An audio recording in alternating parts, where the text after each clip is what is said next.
तो मेरी सिर्फ यही गुजारिश है कि हमें एक रिफंड की गारंटी दी जाए कि हमने पैसे इन्वेस्ट किया था 2012 में, आज 22 चल रहा है, आज की उस पैसे की क्या कीमत है, हमें वो पैसा जो लोग करोड़ों रुपए दे चुके हैं उनके लिए पैसा मतलब बहुत मेहनत की कमाई थी। आज जो लोग अपना घर होते हुए किराए के घर ढूंढते फिर रहे हैं।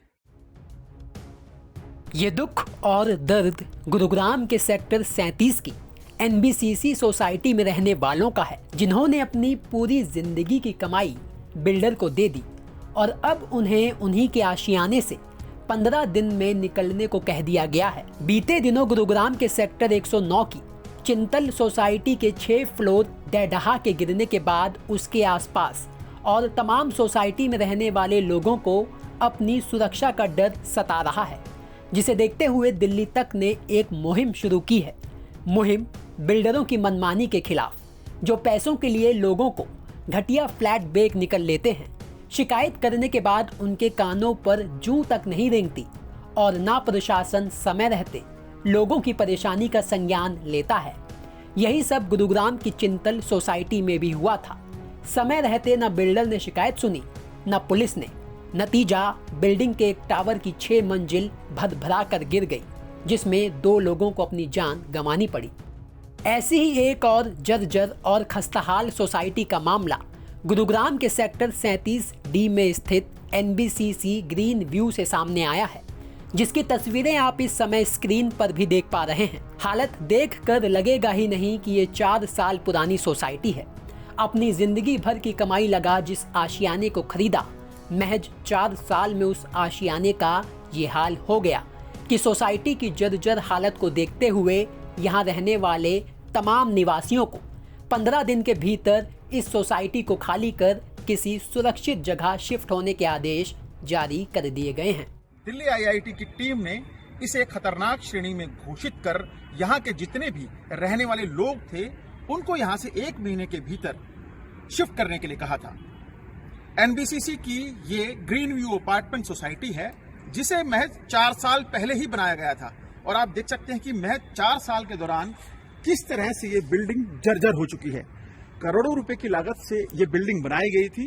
करोड़ों रुपए जो यहाँ पे रहने वाले लोग हैं उनसे वसूले गए थे, लेकिन 4 साल के दौरान ही ये बिल्डिंग इस कदर जर्जर हो जाएगी किसी ने सोचा तक नहीं था। इस आदेश के बाद यहाँ रहने वाले लोगों के सामने बड़ी परेशानी खड़ी हो गई है कि अब 15 दिनों में वो कैसे और कहां किसी नए आशियाने को तलाश करें, कहां जाएं कहां ना जाएं समझ नहीं आ रहा है। किसी के बच्चों के पेपर हैं, कोई बुजुर्ग है तो कोई महिला गर्भवती है, तो किसी का बेटा विदेश में है तो किसी का परिवार कोरोना की दूसरी लहर में बर्बाद हो चुका है। ऐसी तमाम परेशानियां न जिला प्रशासन को दिखाई दे रही हैं और न सुनाई।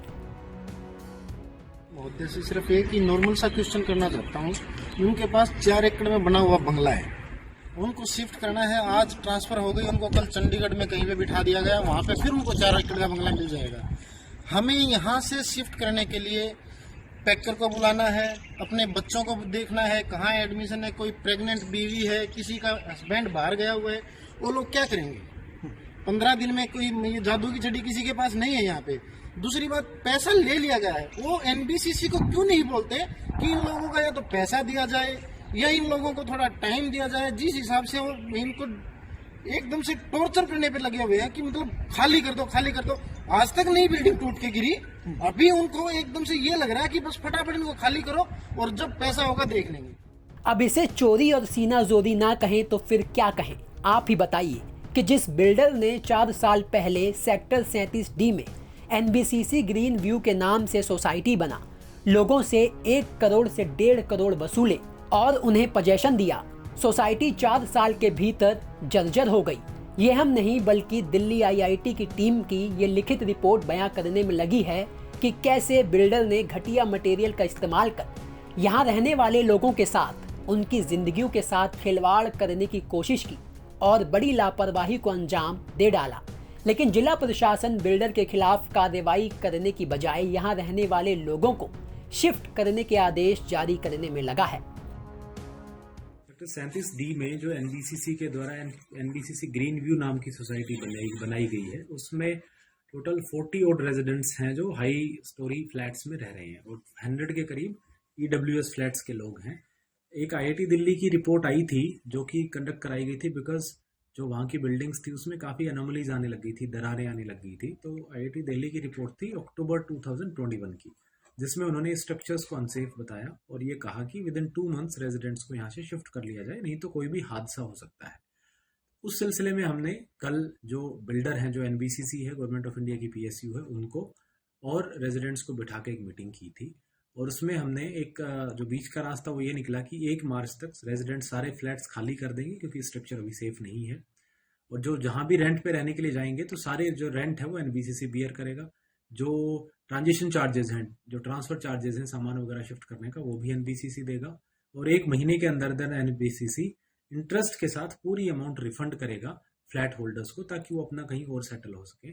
और उसके बाद NBCC जो भी रिपेयर वर्क्स हैं या डिमोलिशन करके दोबारा से बिल्डिंग बनाना, वो अपना काम आगे टेकअप। तो वहीं NBCC ग्रीन व्यू सोसाइटी के निवासियों की माने तो जिला प्रशासन ये जरूर कहने में लगा है कि आपका पैसा विद इंटरेस्ट आपको बिल्डर से दिलाया जाएगा, लेकिन कितने वक्त में ये पैसा इन्हें मुहैया होगा या दिया जाएगा, इसका कोई समय निर्धारित नहीं किया जा रहा है।